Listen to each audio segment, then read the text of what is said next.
네, 오프닝벨 2부와 함께하고 계십니다. 바로 이어서 전문가분 전화 연결해서 말씀 들어보도록 하겠습니다. 오늘 화상 연결에 전상현 전문가 연결되어 있다고 하네요. 안녕하세요.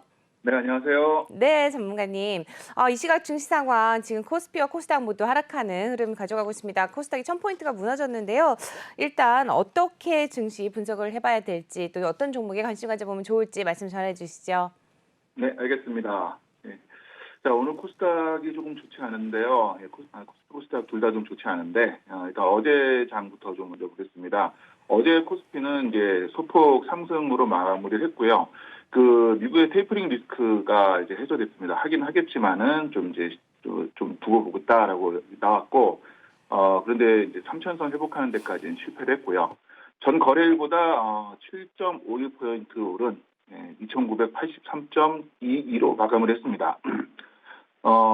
거래를 일단 그 포인트가 3,000포인트를 넘어서서 시작을 했는데요. 개인이 강력한 매도세로 상승 동력을 잃어버렸고, 수급별로는 외국인과 기관이 각각 3,334억 원을 그리고 3,169억 원을 순매수한 반면에 개인은 6,554억 원을 순매도했습니다. 개인이 어제 대부분 매도를 한 날이고, 상승한 종목이 많지만 전체 코스피는 그다지 좋지는 않았습니다. 코스닥은 어제에 이어서 지금 오늘도 지금 그다지 좋지는 않은데, 자, 코스닥은 이제 어제 같은 경우는 그 7.62포인트 상승해서 1012.6으로 거래를 시작을 했죠. 하락 반전을 했고요. 3.57포인트 하락한 1001.43으로 천선을 겨우 지켜냈습니다. 기관이 234억 원을 순매수한 반면에 개인이 조금 많이 팔았어요. 423억 원. 어제는 이제 코스피나 코스닥 둘 다 개인이 매도가 좀 많았던 날이고, 외국인은 12억 원을 각각 순매도했고, 에코프로비엠이나 LNF, 카카오게임즈 등 이런 것들이 좀 올랐고, 그리고 나머지는 크게 오르지 못했습니다. 자, 상승해서 마무리한 그 상한가 종목을 살펴볼 텐데요. CTK가 그 무공장 제조업체로서 기획 마케팅 및 연구개발 핵심 역량에 기반을 두고 있는 업체죠. 수십 년간 화장품 패키지 수출업을 영위했고요. 결국 이제 이번에 썩지 않는 썩는 생분해 플라스틱 제조법을 개발했다는 소식에 주가가 이틀째 상한가를 기록을 하고 있습니다. 전날 캐나다 자회사인 CTK 바이오 캐나다가 각종 폐기물을 주원료로 활용하는 친환경 생분해 플라스틱을 제조하는 기술을 개발했다고 밝혔고, 이게 지금 생산 단가가 자연분해되는 플라스틱보다 절반 수준밖에 안 됩니다. 그래서 이걸로 인해서 계속해서 상승을 이틀 동안 이어갔고, 지금 오늘도 7.6포인트 정도 상승을 하고 있습니다. 주가는 이제 그저께 어제에서 오늘까지 계속 상승세로 이어가고 있습니다. 자, 세미시스코가 있습니다. 여기는 차량 쪽 부분인데, 쌍용자동차 인수를 위해서 양해작서를 체결했던 소식에 어제 역시 상한가로 마무리했습니다. 이게 지난 3일에 쌍용차 인수를 통해서 양해작서를 체결해서 법원 허가를 받았고요. 그리고 에디슨 모터스 컨소시엄을 통해서 쌍용차 인수를 추진 중이며, 단기간 주가가 급등해서 투자 경고 종목으로 지정이 됐고, 오늘 5일 오늘 거래 정지가 됐죠. 오늘 하루. 자, 그 무상증자 이제 권리락 이후에 계속해서 급등을 했습니다. 그리고 그 제3자 유상증자에 참여해서 주식 34만 3,333주를 추가로 취득했습니다. 오늘은 세미시스코를 거래를 할 수가 없습니다. 자, 대유가 있습니다. 이게 그 저번 시간에 말씀드렸던 게 지금 요소수부터 해서 계속해서 문제가 되고 있었죠. 이게 점점 더 심해지고 있습니다. 이제 보유량이 이제 소방차나 그 쓰레기 수거차까지 이어질 정도로 계속해서 그 디젤차에 대해서 영향을 미치고 있는데, 대유는 비료 및 농약 제조 판매를 기반으로 해서 의약약품 제조 등등을 하고 있는 회사입니다. 주요 사업인 비료 부분이 이제 여기에서 용도 성분 생산 방법 등에 따라서 여러 가지 종류로 분류가 되고, 이게 부산물 등에서 나오는 건데, 요소 비료 생산 업체입니다. 이게 지금 요소수 시장이 좀 나눠져 있습니다. 그 저번 시간에 말씀드렸던 요소수에 된 회사들이 KG 케미칼이나 등등 롯데 정밀 화학이나 이런 등등이 지금 어제 하락을 했죠. 오늘도 좋지 않습니다. KG 그 대장주로 봤던 그 KG 케미칼 같은 경우가 오늘도 지금 그 하락세로 지금 시작을 했는데 이유가 있는 게 이게 그 요소수 대란으로 인해서 요소수 생산 업체들이 반영을 받지 못하고 있어요. 왜냐하면 상승해서 수익이 날 거다라는 기대감으로 들어갔는데 중국에서 수출이 중지가 됐죠. 그런데 비해서 이제 수입을 하면 괜찮을 수 있는 부분도 있는데 사실은 이게 실질 실적으로 이어지지 않는 부분이 큽니다. 왜냐하면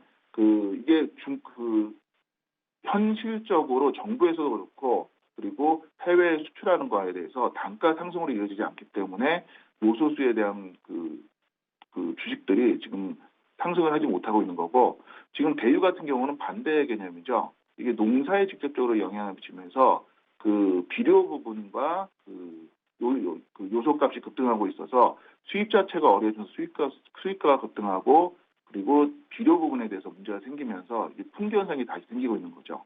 그래서 직접적으로 반영을 받을 수 있는 주라서 대유는 상승을 했습니다.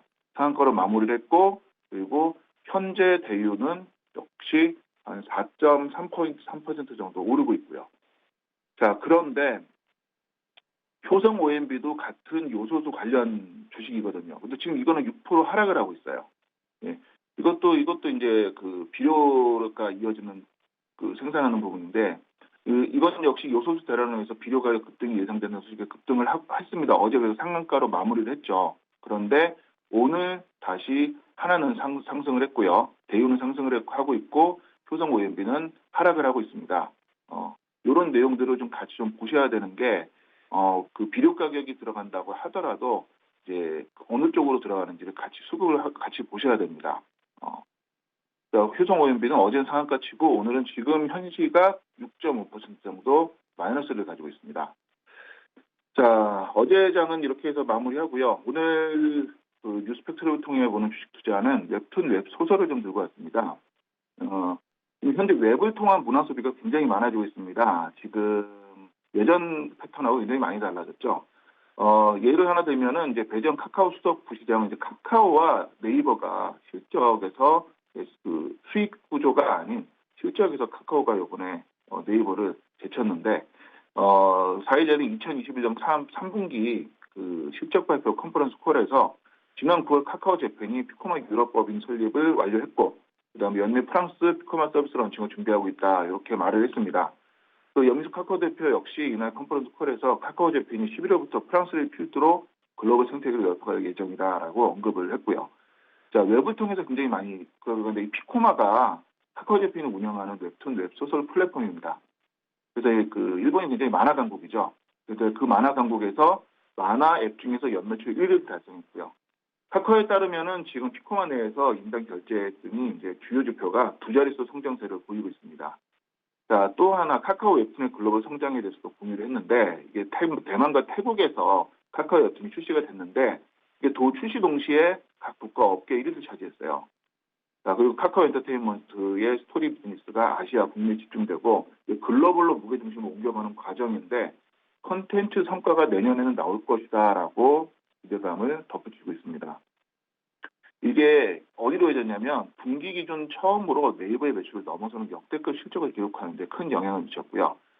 게임이 사실은 제일 컸죠. 오딘이라는 게임이 제일 컸고 웹툰, 웹소설 등의 컨텐츠 관련 사업이 크게 성장을 했습니다. 게임은 더 많이 성장을 했지만 그 북미의 웹툰 플랫폼 타파소 웹소설 플랫폼 레빗의 편입으로 전년 동기 웹툰과 웹소설이 47% 성장한 2,187억 원의 매출을 올렸습니다. 점점 유저가 많아지고 있다는 얘기죠. 또 다른 예로는 컨텐츠 플랫폼 기업이죠. 리디도 2021년 3분기 누적 매출이 1,492억 원을 기록하면서 역대 최대 실적을 달성을 했습니다. 이게 웹툰과 웹소설에서 성공을 한 작품들이 다시 플랫폼으로 옮겨지고요. 플랫폼에서 다시 성공을 하면은 이게 OTT로 옮겨지는 과정이 계속 이어지고 있어서 이 일련의 흐름들을 좀 보셨으면 좋겠습니다. 여기에 이제 그 소위 말해서 팬덤이 같이 들어가면 더 유리한 상황이 발생할 수 있을 것으로 생각됩니다. 그래서 오늘의 관심 종목은 하이브를 가지고 왔습니다. 2005년 설립된 글로벌 엔터테인먼트 기업이죠. 예, 글로벌 아티스트를 육성을 하고 현재 그 연령층, 낮은 연령층에 있는 분들 그 소비자들의 굉장히 그 중요한 그 팬덤을 형성하는 그 쪽이 많이 있습니다. 보시면은 소스뮤직과 플레디스 엔터테인먼트 등 레이블 지분을 인수해서 가지고 있고요. 멀티레이블 체제를 구축하고 있습니다. 소속 아티스트가 BTS, 그다음에 투마로우바이투게더, 그다음에 세븐틴, 뉴이스트, 여자친구 등이 있고요. 그 세븐틴과 뉴이스트를 이제 아티스트 포트폴리오에 추가를 했죠. 그래서 멀티레이블 체제를 구축을 했습니다.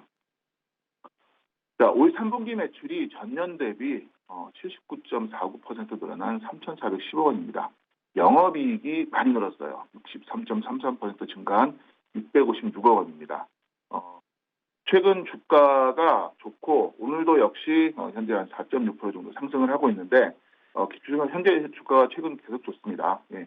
온라인 콘서트 등 행사가 없어서 증권사 컨센서스에서는 소폭 밑돌았습니다. 이 전망치는 소폭 밑돌았는데 이제 위드 코로나가 같이 가면서 조금 더 그 반영이 될 수도 있을 거라고 생각이 되고요. 어쨌든 분기 기준 사상 최대 실적이면서 이 3분기 BTS의 그 앨범 판매량이 그 500만 장을 기록을 했습니다. 그래서 굿즈나 이런 것들에 대해서도 그리고 세븐틴 이게 그 EBS라고 합니다. 그 BTS와 세븐틴 그리고 하나가 기억이 안 나는데 이게 그 청전 어린층에서 좋아하는 그 3대 그룹이 있는데 거기에 두 그룹을 보유하고 있죠. 그 BTS의 소속인 하이브가 이제 이게 블록체인 전문 기업 두나무와 손잡고 합작법인을 설립을 합니다. 그래서 아티스트 기반 그 NFT, 그러니까 대체 불가능 토큰 사업을 본격화하죠. 최근에 이슈가 되는 것들을 계속 접목하고 있습니다. 하이브가 이게 어제 공식 유튜브 채널을 통해서 공개한 2021년 그 공동체와 함께하는 하이브 회사 설명회에서 이 두나무와 양측이 전략적 파트너십을 맺고요. 새 합작법인을 출범시키고 팬들이 아티스트의 지식재산, 콘텐츠와 상품을 디지털 자산으로 소유할 수 있도록 NFT 사업을 펼칠 것이라고 밝혔으면서 이게 이제 게임까지 같이 이어질 예정입니다. 그 상호 지분 투자가 두나무가 그 하이브에 7천억, 그다음에 하이브가 두나무에 5천억을 투자했고요.